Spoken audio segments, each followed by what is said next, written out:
What is up, Packers fans? Happy Sunday. Welcome into an all-new episode of the Pack-A-Day Podcast. I'm your host, Andy Herman. You can follow me on Twitter at Andy Herman NFL. You can find the podcast at Pack-A-Day Podcast. Always appreciate your support and being here, liking the content, subscribing, all those beautiful things. I would not be here without you, so thank you so much for everything you do every single day. Shout out, first of all, to brand new Pack-A-Day Podcast Hall of Fame member, Carla Delgado. Carla, thank you so much for signing up to be a Hall of Fame member. Hope you're enjoying all the extra perks. And of course, you will be on the Wall of Fame shortly. I apologize in advance. Did not get to update the Wall of Fame before recording today, but that will happen in the very near future. But Carla, thank you so much for signing up. What I wanted to go over today is sort of a juxtaposition to yesterday's episode. So yesterday talked about how we all kind of wanted a brand new shiny toy on offense. We did not get a brand new shiny toy on offense, yet there is still a draft that is available for Green Bay. I have made the case that, hey, while we all wanted that, I think the current set of weapons is being undervalued in Green Bay. And I do think they have a really nice core of talent overall, and they sort of proved it a season ago, even in a down year, still being a top 10 offense by any metric that you want to look at it, and certainly better than that in the second half of 2023. So I made that case yesterday. If you haven't listened to that episode yet, I definitely recommend doing so. But today we're going to go kind of in the opposite direction and say, all right, you still want weapons. I would still be cool with weapons. Anything that you can do to help out the offense more, I'm all for. I am certainly not against that. And what I wanted to do today is try to find any way possible and imaginable that Green Bay could still upgrade this roster, specifically on the weapon front, wide receiver, tight end, running back, and get Jordan and this offense even higher powered for what they are going into this season. A couple things here. One, when I say weapons, we're still primarily talking about wide receivers. The tight end position is pretty solid as is, but we'll talk about that a little bit. Running back, there's really no real opportunity there. So we're primarily talking about wide receivers there. The other thing that I want to say is don't take this one ultra seriously today. And what I mean by that is this one is probably meant to have a little bit more fun. This is probably somewhere today in between you do realize this isn't going to happen, right? And I'm not also going to go all the way and just be like, hey, they should trade a 7th round pick for Jamar Chase. Like, we're not going to go that absurd. I'm going to still try to keep this in the realm of reality as much as possible, while also understanding there's probably not anything that I'm going to suggest here today that the Packers are actually considering doing. So some of these ideas flat out are bordering on, I don't know. I don't want to say ridiculous, but you're going to think some of them are stupid. I can pretty much promise you that going into it. Some of these you're not going to like at all. Others you might be like, oh, okay, that's kind of a good idea. I tried to think as outside of the box as possible, just being totally honest. Of like, how can you possibly find? Guys, I went through everything. I went through everything that you could. I went through every single roster, all 31. To figure out, like, all right, is there a wide receiver that could be available here somewhere that could make sense? Is there a wide receiver that this team could be willing to get rid of? Is there a team that is in desperate need of an offensive tackle? Like, maybe they would be willing to give up a weapon if you'd be willing to trade Rasheed Walker. I don't even want to trade Rasheed Walker. I don't like, I know I've seen this out there like, oh, trade Rasheed.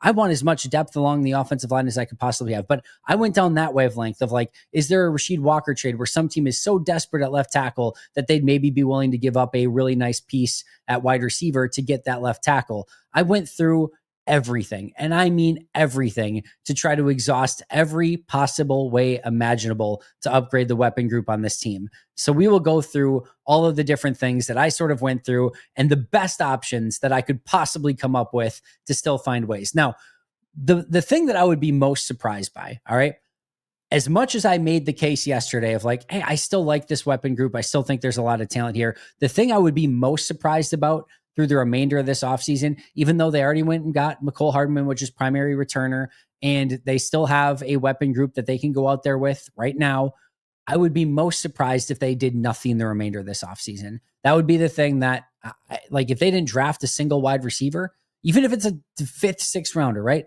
I would be pretty surprised if they just said, we're going with this group in its entirety. We're not going to add a single player. And the reason being for that is, number one, that they need competition, right? I think that is something that they have stated pretty clearly.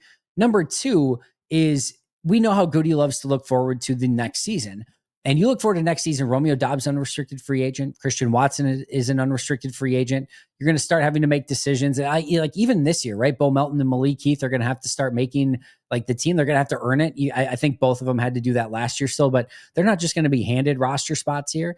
So like right now in 2026, you have Dontavian Wicks and Jaden Reed. Like that's it.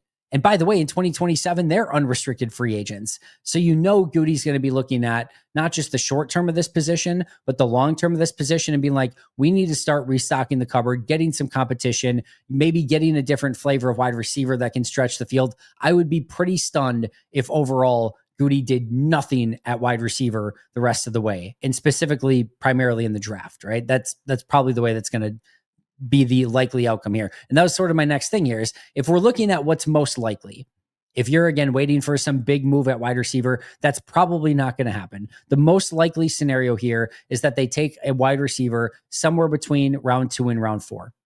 That, and maybe another one later, whatever, but like the most likely scenario is that Green Bay takes a wide receiver in round 2, round 3, or round 4. I don't still think it's going to be round 1. It's not impossible, but I think it's more likely to be somewhere between their second and fourth round pick. That they take a wide receiver that they feel like can come in and maybe make an impact right away if things go correctly, that they could maybe find a diamond in the rough, that they could maybe find somebody that can contribute right here, right now, but probably, again, not a first round pick. And if it's anything 5th through 7th, they're really not going to be able to think that they can come in and contribute in any sort of real way, at least not expect it, right? So I think the most likely scenario here is that Green Bay takes somebody in that, again, I guess their second round pick is what, around like 50 something. So 50 to 120, somewhere in that range in this draft. Now, all of that being said, let's get to the variety of different ideas that went through my head as I was looking for ways that the Packers could possibly upgrade their wide receiver / weapon group. Here are the really bad ideas. The really bad idea, number one, was basically not doing anything. We talked about that already. Number 2 is sign Amari Cooper and pray. And it kind of takes both of those things together. I cannot tell you how much I have loved watching Amari Cooper play football, going all the way back to his days at Alabama to basically his entire career. One of my favorite wide receivers in the league. Can win in a variety of different ways, can win short, intermediate, and long, can win down the field, can win with route running, can win with athleticism. He has been a favorite of mine. He's been fantastic. And I loved him. I've loved him watching him play in the NFL. This past year was by far and away the hardest to watch for Amari Cooper. He just was not the same player. Even when given opportunities in Buffalo with Josh Allen, it just looked totally different than it had previously in his career. That being said, sometimes players have a down year or a down situation, or just, maybe even Amari Cooper's thinking this offseason of like, listen, that was not me. That's not who I wanted to be. I've got to find a way to play better than that and be the player that I know I can be. And maybe he bounces back in a significant way, whether that's for Green Bay or somebody else. Maybe last year was just a blip in the radar, and that's not the real Amari Cooper, because the rest of his career has been pretty darn fantastic. But last year, especially at an older age with 2 different teams, it left a lot to be desired. And once you get to that age, once you get to that stage in your career, usually once it falls off, it doesn't bounce back in an aggressive way. It usually either plateaus or continues to decline. And that to me would be why I think it's a bad idea. He probably is still going to want some sort of legitimate contract because he's Amari Cooper. You look at the advanced metrics and all the advanced metrics are not great. Like, this is one where if you go in that direction, it's not just sign Amari Cooper, it's sign Amari Cooper and pray that he gets back to previous renditions of Amari Cooper. And that's what you're hoping for in that situation. I don't think it's a good investment. It's not the direction I would go in. I don't think he's going to be able to even if you find a good version of Amari Cooper, I don't think he's going to be that field stretcher, and I don't think he's going to be a star. So I don't think that that's a really good direction to go in. And then bad idea number 3, again, number 1, do nothing. Number 2, just sign Amari Cooper and pray that he gets back to form. Number 3 is trading for Brandon Ayuk. He does seem to be available. Whether or not San Fran would be super geeked about trading him to Green Bay might be another conversation. It might be something that they don't really care about. Maybe they don't fear Green Bay to the extent that they wouldn't trade Ayuk if that's the best deal that they can get. Who knows? But this is another player. I love watching Brandon Ayuk play. I thought going into the contract year last year in 2023, he was fantastic. He was an absolute stud. And if you would have asked me at the end of 2023 if Green Bay could go after Brandon Ayuk, could have been like, hell yeah, absolutely. Go get him. Do everything you can to go find a way to get him on your team. The issue is he's got the contract holdout. Then he comes back. He's got a couple little injury issues here and there. Does not look good, going into 2024. Like it didn't look like he was anywhere near himself, and then got injured again for the remainder of the season. And now you have this massive contract that he got from San Fran this past year. And it should probably be a tell to you that San Fran's already looking to get off of that contract. Like they've realized like, oh, we probably paid a little bit too much here. And we just saw what happened last year. There's an injury issue. Even before the injury, he did not look like himself. So this would be another one where like if they did it and you got the Brandon Ayuk from 2023, holy crap, does it change the offense in a real legitimate way. But there's enough sort of scary stuff from 2024 with a massive contract attached to it that I'm just like, I think I just stay away. I don't know that I want to be on the hook for that if I'm Green Bay. It's not the most terrible, worst, no good, very bad idea in the world.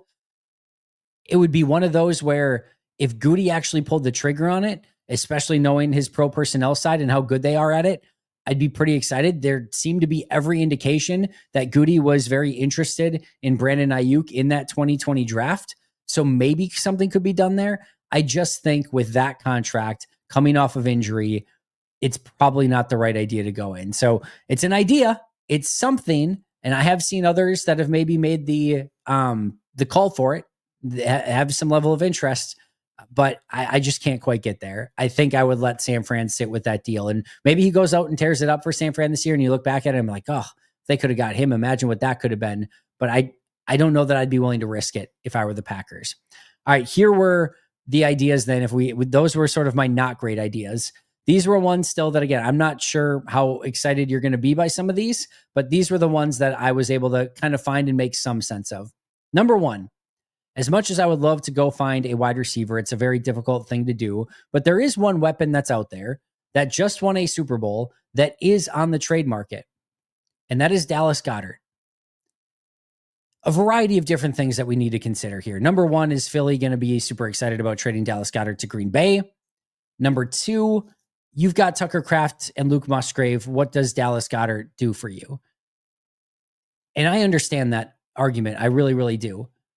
My counter argument here would be the idea of Luke Musgrave has been way better than Luke Musgrave so far. And your idea in getting Luke Musgrave and obviously Tucker Kraft was this idea of having a really good 1-2 tight end punch, but that has not happened yet. I actually toyed with, and I should clarify here, the trade that I had in mind was trading Jair Alexander for Dallas Goedert. Both of these players are on the block. Both of them are not sure that they're going to get the sort of draft pick compensation that you want for them. Philly might look at it and say, hey, we just drafted Quinyon Mitchell and we just drafted, Cooper DeJean. But, Keely Ringo and the other corners there in Philly are not great. And does not this sound like something that Howie would do, is maybe buy low on a really talented corner in Jair Alexander and hope that you can bring him in and get the most out of him? It very much seems like a Howie type move.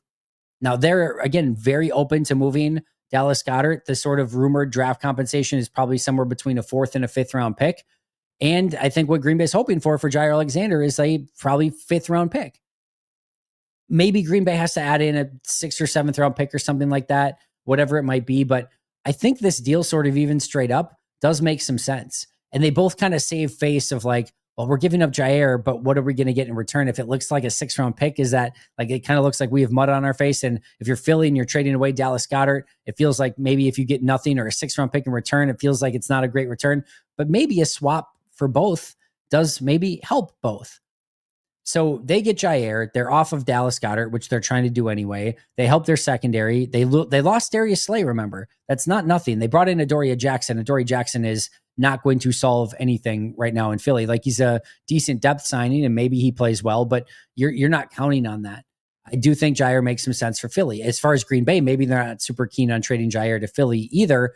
But in this case, you get back a really fun weapon on offense.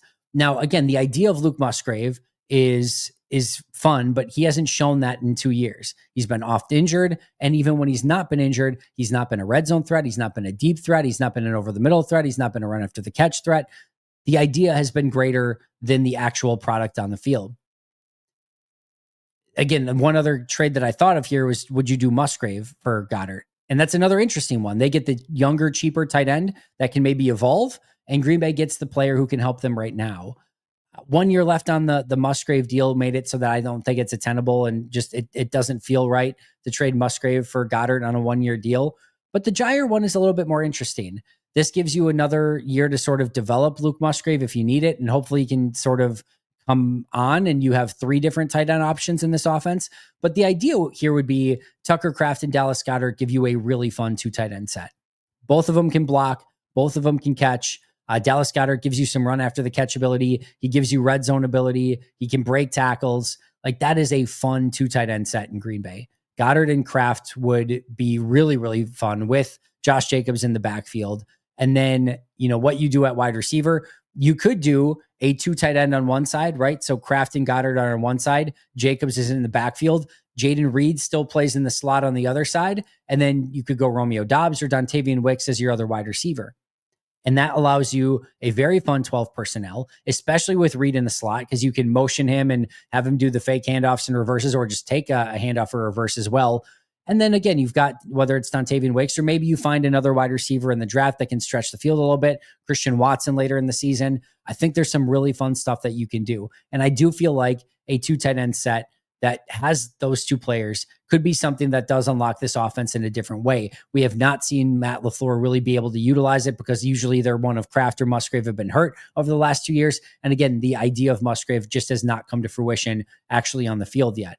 So this would be a unique, interesting way to sort of upgrade the offense, have this new 12 personnel set that I think actually could have a lot of success and make teams really defend you in a lot of different ways. And the idea also here is that you come out in a 2 tight end set, and you've got Reed and, let's say, Dobbs out there. And then you've got Goddard and Kraft at tight end, Jacobs in the backfield. They come out in a light nickel personnel. Your goal should be to really run it right down their throats. You should be able to do that. If they come out heavy, if they come in a base defense, you can spread them out a little bit more. Try to figure out some mismatches, because you do have 2 tight ends that can catch the ball. You've got a running back who can catch the ball. All of them can run routes, and 2 wide receivers out there. So it does give you some really unique flexibility as well. So a Jair Alexander for Dallas Goedert, maybe a Luke Musgrave for Dallas Goedert, although I think that's a little bit less likable. Or maybe just a draft pick for Dallas Goedert, that you could go in that direction as well. But bringing in that tight end, another weapon on offense, could make some sense for this team. Number 2 is an idea I've floated around. No, Justice didn't seem to make much of it, but trade a late round pick, or maybe you could do a Jair Alexander trade here as well, to the Giants for Jalen Hyatt. Jalen Hyatt was a 3rd round pick, 74th overall in 2023. In 2023, he caught 23 passes, 373 yards with a 16.2 yard average. Did not have any touchdowns, but a 16.2 yard average is very good. In 2024, he caught only 8 passes for 62 yards, no touchdowns, 7.8 yards per catch. Here's the big thing. Jalen Hyatt was a really fun player coming out of college, a super burner, deep threat, 4.40 guy, and was a legitimate take the top off a defense guy at Tennessee. They have had no quarterbacks in New York. Now, I don't think that's the only reason why Hyatt hasn't been successful. He has not found that groove. He's had opportunities both these past 2 seasons and just hasn't been able to make the most of it. But what you're looking for in Green Bay is a field stretcher. And we know right now that is a very difficult thing to find. It has been something that has basically been avoiding the Packers. And for a late round flyer, or for getting rid of Jair Alexander, to get this very talented deep threat wide receiver in Jalen Hyatt, I'm willing to take a chance on it. Now, he is 6 foot 185. The height's good enough. The weight is a little bit thin. Now, Jaden Reed's 5'11", 187. We're not looking super different here, but Hyatt is a wiry wide receiver that does not block well. You'd have to use him in specific certain circumstances. But the reason I bring this up is you need that deep threat. If you can't find it in the draft somehow, there's nobody really out there via free agency. Like, you're going to have to maybe think a little bit more creatively as to how you can find that player. And Jalen Hyatt's probably a player that you can have for the cheap. that you can bring in, maybe be that deep threat and try him in a couple different ways, maybe some certain packages within this offense. Is it a perfect fit? No. Does it solve all of your problems? No. But is it a interesting flyer as somebody who can get open deep outside? Sure. I'd be willing to take a chance on it. I'm not sure Green Bay will feel the same way. In fact, I'm pretty sure they won't, but that would be a player with a 4.4 40-yard dash, third year in his career. He's coming from New York where he hasn't had a quarterback. I'd be willing to take a chance on for a late round pick. Number 3, of all the ones I'm going to talk about, this might be the most unrealistic, but how about doubling up with your first 2 picks at wide receiver? And I know just even spending the first round pick at wide receiver is like a bridge way too far. What have you heard that you want competition in this wide receiver room, that guys are going to have to earn their spots? What's the other thing that you want? You want that depth where, like, all right, you know what? The number 1 wide receiver might not beat their number 1 corner, but our number 2 is going to beat your number 2. Our number 3 is going to beat your number 3. Our number 4 is going to beat your number 4. You just don't have the depth to, match with the depth that we have. You don't have the depth at corner that we have at wide receiver. So spend that first round pick, whether it's a Matthew Golden, a Tet McMillan, a Emeka Abuka, or a Luther Burden. Go out and get one of those guys in the first round, and then bring it back in the second round. And whether it's a Trey Harris or a Jaden Higgins or a Jack Beck or a Luther Burden, maybe who's available then in the second round. You can't get 2 Luther Burdens. That is frowned upon. You cannot clone him and have one in the first and one in the second. But I digress. Grab one in the first, grab one in the second, and go out and let these guys compete. You want to get on the field? You're going to have to earn it, Dontavian Wicks. You're going to have to earn it, Jaden Reed. You're going to have to earn it, whoever you spend a first round pick on and a second round pick on, and so on, Romeo Dobbs, etc. Like, let the competition begin. I want to see another Sports Illustrated cover of, like, oh my goodness, look at all the weapons that Jordan Love has. And it's Jordan Love and Tucker Kraft and Jaden Reed, Dontavian Wicks, and Romeo Dobbs, and these 2 rookie wide receivers. I want to see a Sports Illustrated cover of weapons. And yes, you're probably overkilling it here a bit. Maybe just the guy in the first round would be enough. But guess what? You don't know exactly what you're going to get out of these players. And we now see that these wide receivers are going for 30, 40 million per year. This is now a legitimate big time premium position in the NFL that big money is going to, and you can't have enough of them. And Christian Watson and Romeo Dobbs are probably gone next year. And if we're making a counterpoint to my entire exercise yesterday, you are right now without Christian Watson. You are 1 helmet hit away from Romeo Dobbs maybe being done for his season or his career, which I'm not hoping for or speaking into existence. I want him to be healthy the remainder of his career, but you also have to be very legitimate about the head-to-head injuries that he has had already. And then you're down to, like, basically Wicks and Reed, right? So give me the competition. Give me the smoke. I want other teams to have to look at Green Bay's wide receiver room and be like, wow, they have a lot of really talented guys in that room. And again, I think that there are good weapons on this offense already. I talked about it yesterday at length. But you want to make a splash? Go get a wide receiver in the first, and then, damn it, double down on it in the second and get another one in the second. Because how fun would it be if you somehow found a way to get Tet McMillan in the first round and then Jaden Higgins in the second round? And that might in and of itself be even more ridiculous because McMillan's probably gone and Higgins might be gone in the second round. But talk about fun. Talk about a difference in how your entire weapon group looks. Go out and do something like that. And it is about to change things offensively in a major and significant way. Number 4, this one you probably could have put in that initial one where we're talking about Amari Cooper and whatnot. Number 4 is take a chance on Stephon Diggs and hope that his ACL recovers well. He just took a meeting with the Patriots. He's probably not going to be available right away to start the season. You've already got Christian Watson coming off an ACL, but there's no 2 ways around it. Stephon Diggs has been a very good wide receiver. He was still very good with Houston, and he is quite arguably the best player on the market, and would be if he did not have the ACL injury, right? And he'd already be gone and have a big contract probably if it weren't for the ACL injury. So you're taking a major risk here. You're taking a chance. He's already older. There's already been some signs of decline. Hasn't always been super happy with the teams that he's been on based on the target share that he's gotten and things like that. And now he's coming off the ACL. There's a lot of red flags here to stay away from. And I would probably recommend more than not than staying away from it. But of all the receivers that you're going to take a chance on and just know that there are like 3 red flags that you have to get by, Diggs would be the one to me that at least if he can come back, 80% of himself from the torn ACL at some point this year, I still feel like you're getting a really good player at that spot, somebody that can help you towards the end of the season. And that's the thing here, right? Like, I feel confident that Green Bay is going to be able to navigate, the regular season for the most part and be a playoff team. But can Stephon Diggs be, by the end of this season, pretty darn close to back to being Stephon Diggs? If that ends up being the case, you feel really good about that addition. And he would at least be somebody that I'd be willing to take a flyer on, even if in all actuality, I would probably stay away from it. If you're going to go in that direction, he'd be the one that I would go with. Number 5 is wait until the trade deadline. I know that might not be a popular decision, but there are a variety of wide receivers who are in the last year of their deals that if their team is not doing well, they may be available. Some of these just might not be, but it's worth noting some of these names nonetheless. Mike Evans in Tampa, last year of his deal. They just signed Chris Godwin to a huge deal. If Tampa's sitting at, 3-5, 3-6, or 2-6, or whatever it might be at the trade deadline, maybe that's not super likely. But if maybe Baker gets hurt or something goes wrong, some team's willing to offer something for Mike Evans, who's in the last year of his deal. Maybe Tampa considers it. Terry McLaurin's a tough one because you're in Washington. He probably gets an extension. They're probably going to be a pretty good team. But if things go the opposite direction and all of a sudden they really struggle, Terry McLaurin last year of his deal. George Pickens is in the last year of his deal. I'm not sure how big of a fit that would be in Green Bay. That's another interesting one. Chris Olave.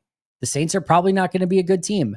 Assuming he can stay healthy and the concussion thing is not a major issue, he could be a player that if the Saints are bad at the trade deadline, they look to get off of, and I could see some team willing to make a trade for him at the deadline. Then Cortland Sutton in Denver. It's another one, getting a little bit older, last year of his career. So hopefully it's not the last year of his career, last year of his contract. And you could look at something where if the Broncos are not where they want to be, that they'll take something in return. There are a variety of, wide receivers that are in that situation. There's other ones like the Browns could be looking to get off a contract, and Jerry Jeudy, they're not going to have a good season and they might just be looking to recoup as many draft picks as they possibly can. There's a variety of teams that could be looking at that depending on what their record is at the deadline. And usually a wide receiver or two does become available. So it may not feel super great now, but I do think they have the weapons to survive up until that point. And if you can have some patience, maybe your best option is to wait until the deadline and see what's available then and see if you can get one of those really premium receivers that could be available at the deadline for a team that was maybe disappointing at that point in time. Number 6 is another trade that I floated out there. Michael Mayer for Luke Musgrave. This is just sort of a change of scenery where, listen, I want to be very, very clear here. I am not ready to give up on Luke Musgrave. I think he's a massively talented tight end. I just also know it hasn't been the fit in the production that we were hoping for Musgrave. And a lot of that due to injuries, but even non-injury just hasn't looked right. Michael Mayer, there have been rumors that he is available from the Raiders, that they're looking for maybe a change there. This could be a real smart change of scenery trade for both teams. There's a good chance that Luke Musgrave with Brock Bowers and the Raiders fits really nicely together, and Mayer fits better in this Matt LaFleur offense. He's a better blocker, and he started blocking already better this past season. And I do think that as a number 2 tight end, that he is a good fit for Green Bay just in general. And I think would potentially even be an upgrade from Musgrave specifically in this offense. So if I'm Green Bay, I probably just hold on to Musgrave and say, hey, I think he's the better weapon, and we just need to figure out a way to utilize him better. But I do think you can make the argument that Mayer fits better in this offense, and maybe just a change of scenery helps for Musgrave going to the Raiders and helps for Mayer coming to Green Bay. And then a couple other ones here. My second to last one, my penultimate one, if you will. Call Indianapolis and see what they're willing to give up for Alec Pierce. Alec Pierce is in the last year of his deal. He has no 5th-year option because he was a 2nd-round pick. And they have Adonai Mitchell, who they just picked up last year, Michael Pittman, and Josh Downs, who are all 3 very good wide receivers. They are actually a team that has 4 legitimately good wide receivers, and that's usually an odd thing. Here's the thing for Alec Pierce. Only 37 catches this past year, 824 yards on those 37 catches, 22.3 yards per catch with 7 touchdowns. You want to talk about a deep threat? That is a deep threat. Now, maybe the Colts look at it and say, hey, he's going to get a massive contract next year. Let's get a young draft pick right now or a young player in return, and we'll take that, continue to build that group out. And they don't have the team to maybe compete with them right now anyway. They're trying to figure out even what their quarterback position looks like. That would be one where if I were Green Bay, I would be making a aggressive bid for his services. Now, I don't know what it would take. Romeo Dobbs plus a pick, I would do. Sean Ryan plus Romeo Dobbs. They have a need at right guard. That would give you the opportunity to put Jordan Morgan in at right guard. You get them a starting right guard, and you give them Romeo Dobbs. They get a starting wide receiver and a starting guard out of it. Green Bay gets Alec Pierce. I would consider, it's going to sound crazy, and I don't love the idea of this. I would consider calling and saying, how about Jordan Morgan for Alec Pierce? Something in that realm. Maybe Indianapolis has to give a little bit more, whatever. Again, that's a bridge too far, probably, but they get a really young, talented starting offensive lineman. You get a super talented wide receiver that can actually get deep on the outside.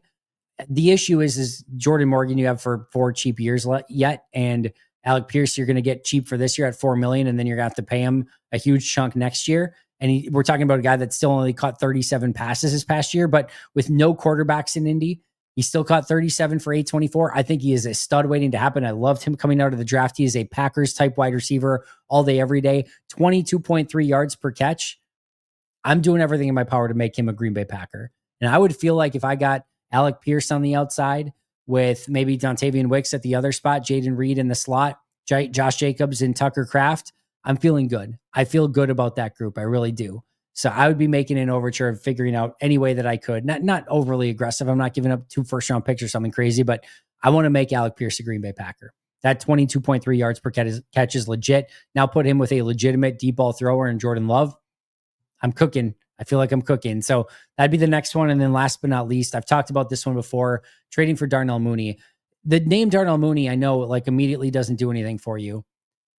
What if I told you that the difference between DK Metcalf and Darnell Mooney this past year was basically nothing? And I mean basically nothing. DK Metcalf this past year, 66 catches, 992 yards, 5 touchdowns. Darnell Mooney, 64 catches, 992 yards, and 5 touchdowns. Identical yardage, identical touchdowns, 2 less catches for Mooney, which means he had a better yards per catch than Metcalf. Mooney averaged 15.5 yards per catch, was second most in the NFL in 20-plus yard receptions, and was top 10 in yards per catch. He is a legitimate, really good deep ball threat and was a legitimately really good receiver for Atlanta last year, mostly playing with the, corpse of Kirk Cousins basically at this point, like nowhere near the player that he was previously, and a complete rookie, inexperienced player, Michael Penix. He would fit well in the offense. He's not a great blocker. You'd have to work through that a little bit, but he would be a really, really fun deep threat for Jordan Love. The hard part here is that I don't see why Atlanta would be willing to give up Darnell Mooney. He's making less than $10 million per year for the remainder of his contract. He's got 2 really, again, nice contract seasons left on his deal. He's been very good. He's a great deep ball threat. And they're now starting Michael Penix, who's he loves throwing the deep ball. He's a deep ball thrower all day. So why would you get rid of Darnell Mooney? If you're smart and you're Atlanta, you recognize you're not in a position to win over the next 2 years. So get what you can now. Well, Mooney's value is at its highest, and you can probably get something legitimate and that can help you build your team for the long term. I just don't see Atlanta thinking that way. So I think it's going to be really tough to pry him from them, but I would be calling if I were Green Bay. Those are my ideas. Again, the bad ones, Ayuk or Amari Cooper, or doing nothing. Most likely is they take someone 2nd, 3rd, or 4th round. My outside of the box crazy ideas, Jair Alexander for Dallas Goedert, a late round picker, Jair Alexander for Jalen Hyatt, double up at wide receiver in the 1st and 2nd round, take a chance on Stephon Diggs, wait until the trade deadline, hope a big name comes available at wide receiver then. Luke Musgrave for Michael Mayer, trade for Alec Pierce, or trade for Darnell Mooney. Those are my ideas. That's what I got for you. You're going to hate some of them. Maybe a couple of them you like. I don't love a lot of these, if I'm being honest. But if we're looking at ways to go out there and upgrade your wide receiver room in a significant way, or your weapons in a significant way, this is about the best that I could come up with out there. And again, maybe your best option is just wait until the trade deadline, because there likely will be at least somebody who comes available. The truth is they're going to probably have to upgrade this via the draft, likely a day 2 or day 3 selection. It is going to be draft and develop, or maybe this year a little bit of draft and pray as well, draft somebody around 2, 3, or 4, and pray that they can come in and make an impact, be a deep ball threat, and maybe change up this offense in some legitimate way. Those are my ideas. I hope you hate them. No, hopefully you enjoyed just my outside of the box thinking. Again, some of them are okay. Some of them I like. Some of them I'm not really a fan of. But again, as I scoured the league and looked for ideas of any way that you could attack this, this is the best that I could come up with. Roast it in the comments if you must. Shout out to our All-Pro and Hall of Fame members, Most Hated Minnesota, PJ Wayne, John Wild, Brandon Paletta, Jennifer Wright, Boom Handle, Donald Lee, Lori Lord, Baby QB, David McCluskey, Donald Decker, Alex Huang, Peter Ataka, Jay Zimmerman, B. Brown, Puerto Rican Packer, Dan Gessford, Step Keith, Dylan Pat Scott, Bobby Santoro, SoCal Pack, Chris Rager, Izzy Roberts, Ian Ewing, Razul Douglas Time, Jake Conner, and Carla Delgado. I'll see you guys tomorrow, but until next time, and as always, go Pack Go.